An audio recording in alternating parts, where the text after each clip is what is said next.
185 subsection 2 of Companies Act 2013. Welcome back to RR Corporates. Today, we unpack a very crucial phrase from corporate law that affects the directors, company boards, and loan transactions.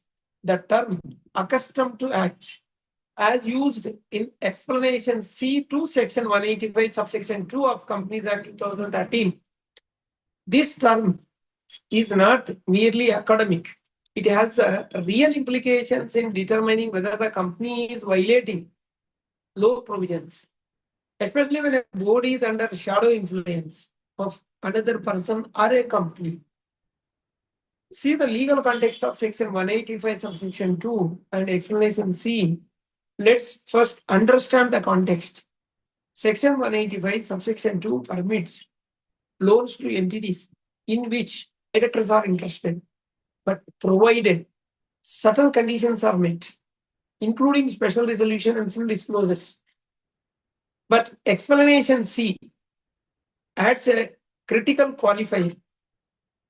If company's board is accustomed to act under the instructions of directors of another company,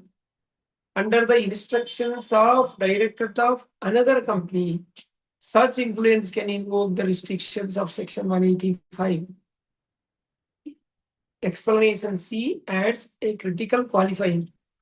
If a company's board is accustomed to act under the instructions of directors of another company, such influence can invoke restrictions of section 185.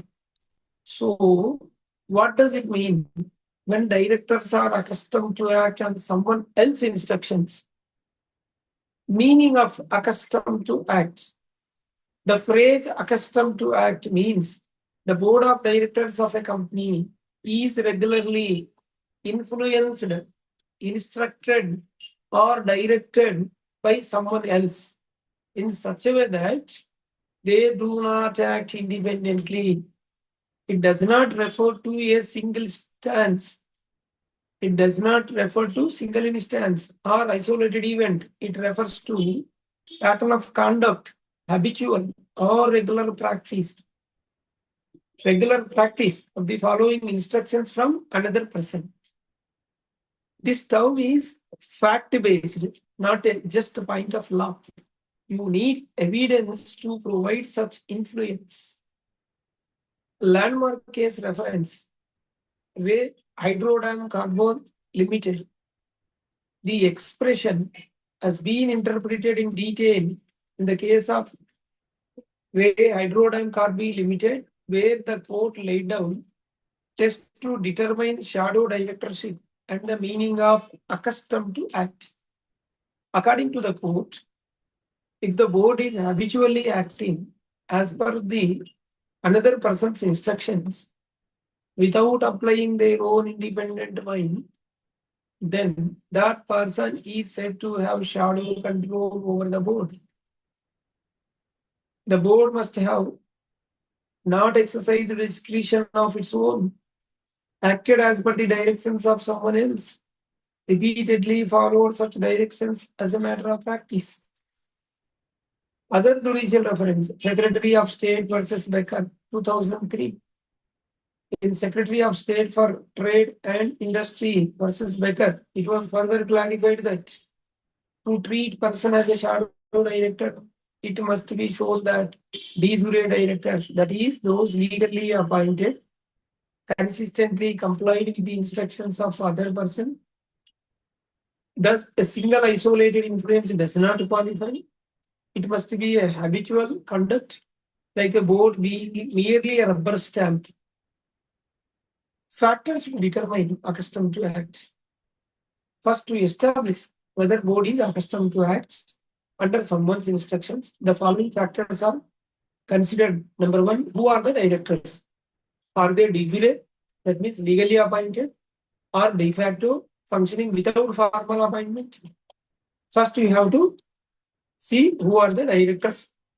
Then, has another person given them directions regarding how to run the company? This is second step. Has another person given them directions to run the company. And third point, have they followed such directions regularly? Fourth point, was this pattern of habit behavior not one time? Did the board avoid using independent judgment? This is the fifth point. So this is a matter of factual analysis and is often subject to scrutiny in regulatory and legal investigations. Relevance to Section 185 compliance. Under Section 185, loans cannot be given indirectly to a company if the board of that company is accustomed to act as per the instructions of your director. Why? Because the person receiving the loan may be exercising indirect control through a proxy board, hence defeating the intent of the law. This provision protects the corporate governance, prevents proxy lending, and avoids misuse of board power. So the conclusion and key takeaways. To summarize, accustomed to act is a powerful term that indicates loss of independence of the board.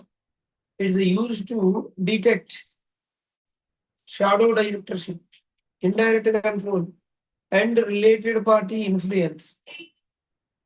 So this test is applied factually based on the real behavior, not just formal designations. If you are a director, company secretary, or a compliance officer, stay alert to these patterns to avoid Section 185 violations. If you found this explanation useful, hit the like button, subscribe to our channel, and click the bell icon for more deep dives into a company law, governance, and compliance, so that you will not miss any of the latest updates. We have two channels, RR Corporates and RR Legal Talks. Please do subscribe for two channels. Thank you.